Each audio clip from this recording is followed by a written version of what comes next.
내 구주 예수를 더욱 사랑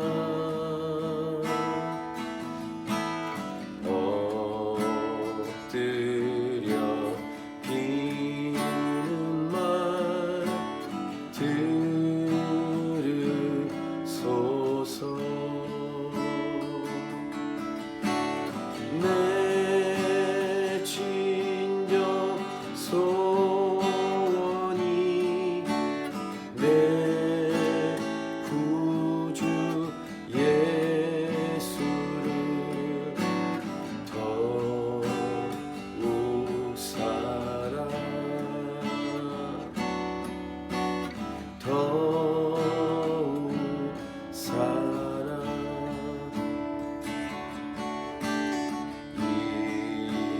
이전엔 세상만 기뻤어도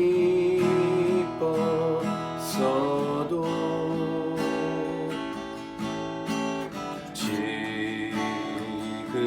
내 기쁨은 오직 예수. 다만 내 비는 말 내 구주 예수를 더욱 사랑 더욱 사랑 이 세상 떠날 때 찬양하고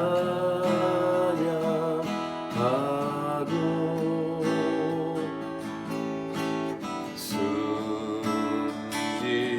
때 하는 말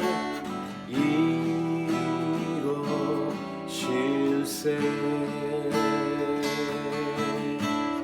다만 내 비는 말 내 구주 예수를 더욱 사랑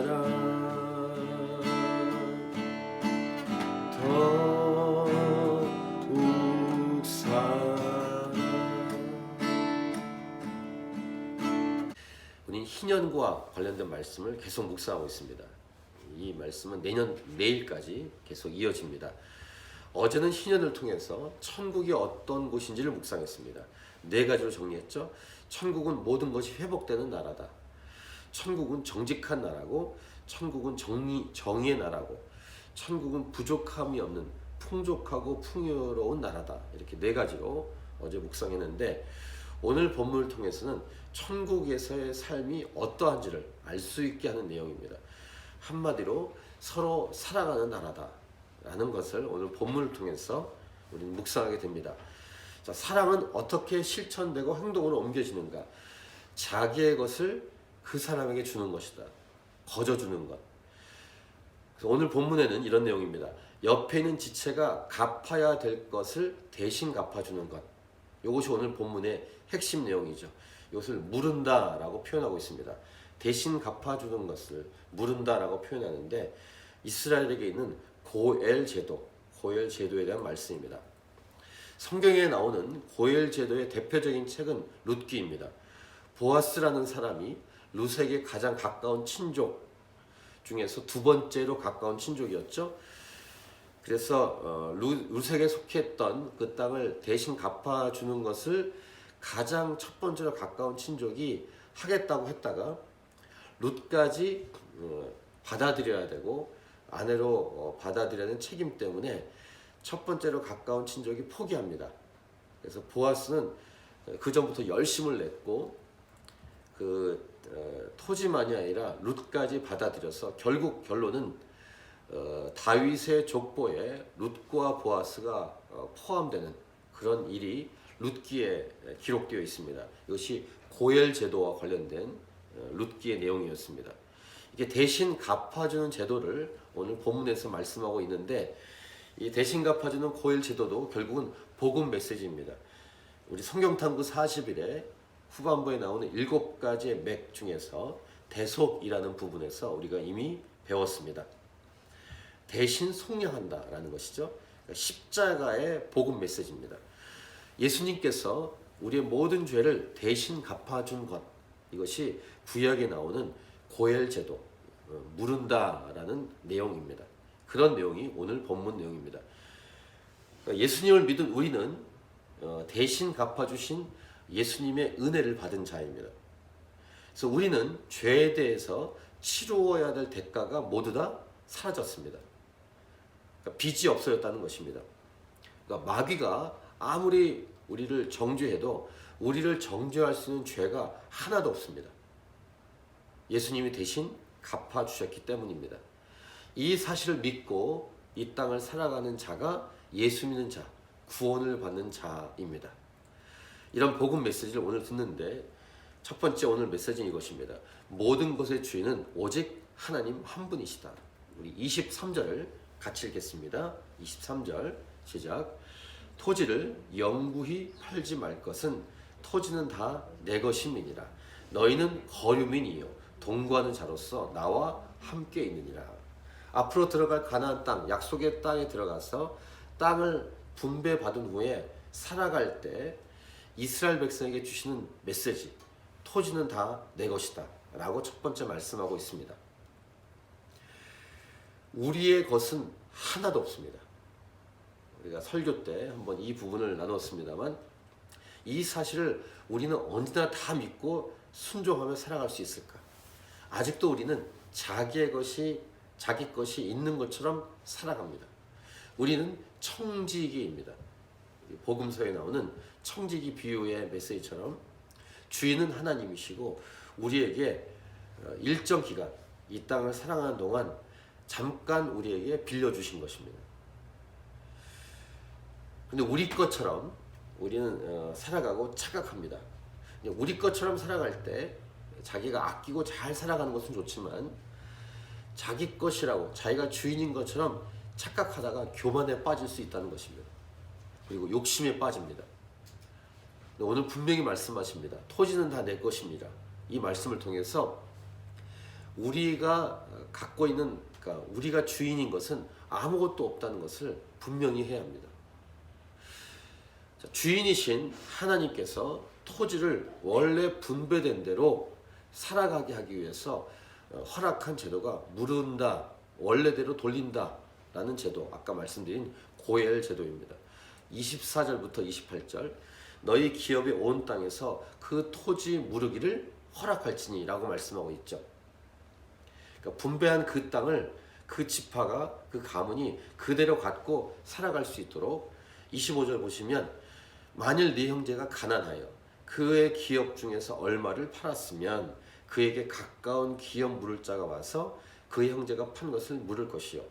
자, 어떤 사람이 가난했습니다. 그래서 그 땅을 팔아서 돈이 필요했기 때문에, 어떤 물건이 필요했기 때문에 땅을 팔았습니다. 분배받은 땅을 가난해서 팔았지만 다시 원래대로 돌리는 일을 가까운 친척이 와서 대신 해주는 것, 그것을 허락하겠다는 것입니다.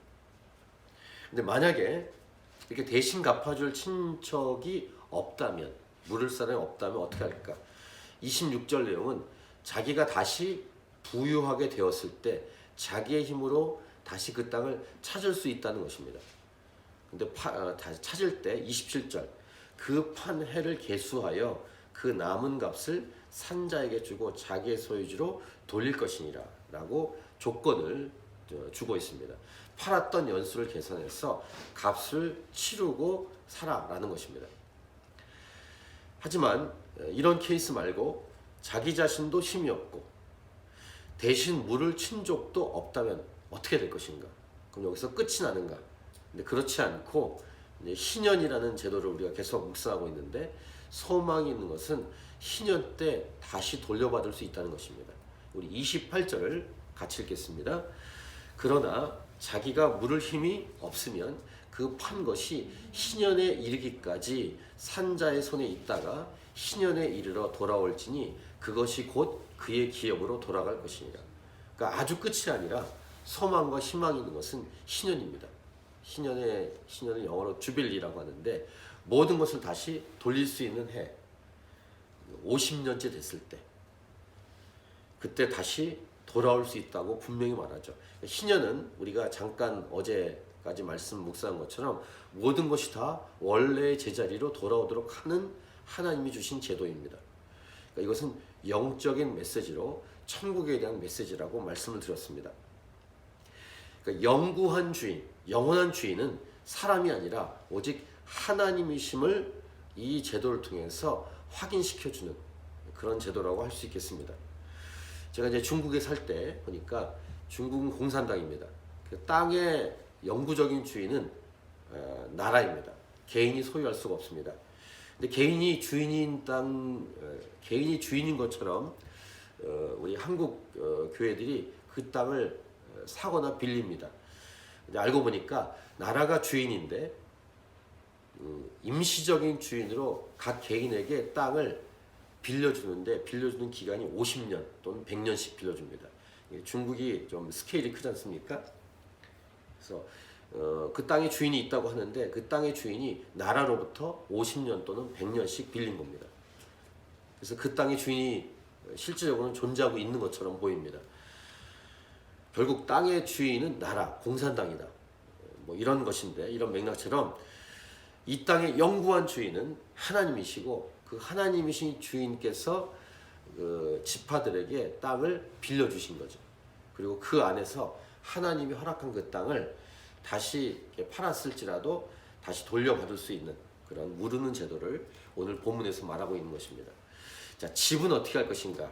이 19절부터 31절인데 성벽 있는 성내의 가옥이냐 아니면 성벽이 없느냐 이걸로 좀 구분이 되는데 성벽 있는 성내의 가옥은 29절 보시면 판지 만 1년 미만 안에는 다시 물을 수 있다고 말합니다. 근데 1년 안에 무르지 못하면 그 집을 산 사람의 영구한 소유가 된다. 이렇게 30절에 기록하고 있습니다. 특별히 집은 성벽 있는 성 내의 집은 희년이지만 돌려받을 수가 없게 되어 있습니다. 땅은 돌려받을 수 있지만 집은 돌려받을 수 없다. 이렇게 30절에 기록을 하고 있습니다.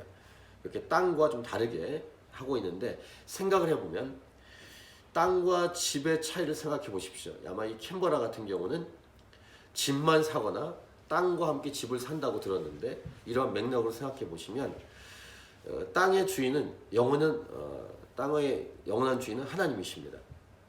그 땅 위에 있는 집을 어떤 사람이 영구히 소유한다고 해서 그 사람이 영원히 사는 것도 아니기 때문에 땅과 집은 좀 차이가 있게 제도를 주시지 않나 생각이 되옵니다. 31절 보시면 성벽이 둘리지 않는 철라의 가옥은 전토처럼 땅처럼 물러주기도 할 것이고 희년에 돌려보내기도 할 것이다 라고 다른 조건도 걸고 있습니다. 자, 그 다음 레위 족속의 기업은 좀 다릅니다. 레위 족속 같은 경우는 자기 땅이 없습니다. 그래서 각 지파마다 흩어져 살아갑니다. 32절부터 34절 보시면 레위 족속의 성읍 곧 그들의 소유의 성읍의 가옥은 레위 사람이 언제든지 물을 수 있으나 만일 레위 사람이 무르지 아니하면 그의 소유 성읍의 판 가옥은 희년에 돌려보낼지니 이는 레위 사람의 성읍의 가옥은 이스라엘 자손 중에서 받은 그들의 기업이 됨이니라 라고 말씀하고 있습니다. 하지만 34절 그러나 그들의 성읍 주위에 있는 들판은 그들의 영원한 소유주인이 팔지 못할지니라 라고 조건을 걸고 있습니다. 그러니까 자기의 것이 없다는 대전제 속에서 레위 족속의 성읍에 해당되는 내용을 말씀하고 있습니다. 자, 마지막 이제 중요한 메시지입니다. 앞에 첫 번째 메시지는 모든 것의 주인은 하나님이시다라는 것과 함께 두 번째 메시지는 형제 사랑, 옆에는 지체를 사랑하는 삶에 대한 부분에 대한 말씀을 나누는데 이 앞의 내용도 그런 내용이죠. 대신 갚아주는 것이니까 형제 사랑인데 두 번째 메시지는 이것입니다. 하나님은 사랑이시다. 그래서 서로 사랑하라. 사실 고엘 제도의 핵심 메시지는 사랑에 대한 메시지입니다. 대신 갚아준다라는 것은 사랑에 대한 실천이죠. 이제 그거와 관련된 메시지를 우리에게 주고 있습니다. 35절 보시면 네 형제가 가난하게 되어 빈손으로 네 곁에 있거든 너는 그를 도와 거류민이나 동거인처럼 너와 함께 생활하게 하되. 자, 36절을 보십시오. 너는 그에게 이자를 받지 말고 네 하나님을 경유하여 네 형제로 너와 함께 생활하게 할 것인즉 이라고 말하고 있습니다. 이자를 받지 말고. 예수님 당시에 있었던 세리들이 있죠. 이 세리들이 사람들에게 욕을 많이 먹었습니다. 같은 민족이지만 고리 대금업자 같은 존재들입니다. 이들은 창녀들과 같은 동급으로 여겼습니다. 로마에 붙어서 이자를 많이 쳐서 배불리 했었던 사람들이기 때문입니다. 그러니까 같은 민족 안에서는 같은 민족의 등골을 빼먹는 이런 매국노와 같은 사람들이 세리였습니다.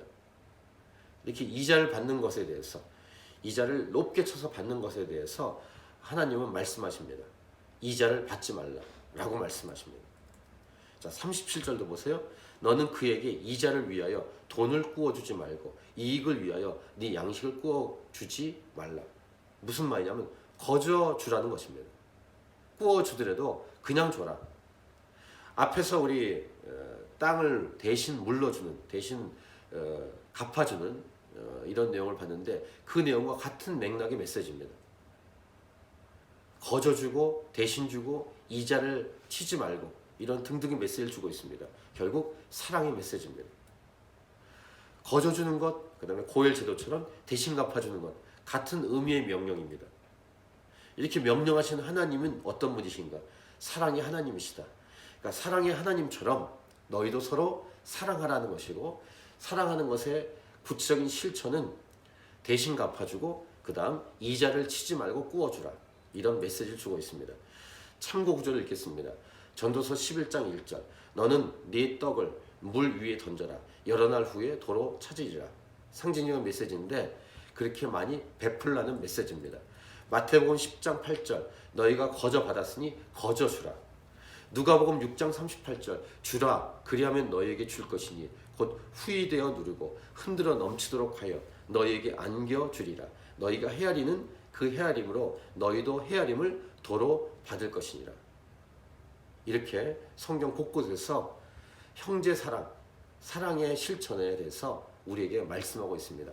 대신 갚아주는 것, 그 다음에 이자 치지 않고 그냥 구워주는 것.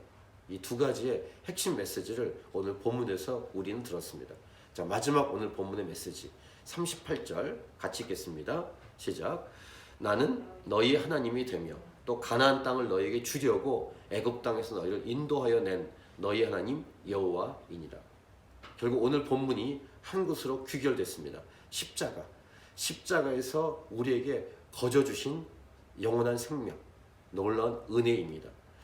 이 은혜를 잊지 않고 우리도 거저 주고 대신 갚아주고 그런 삶을 살아가는 것, 그 핵심은 바로 복음을 전하는 삶인 줄 믿습니다.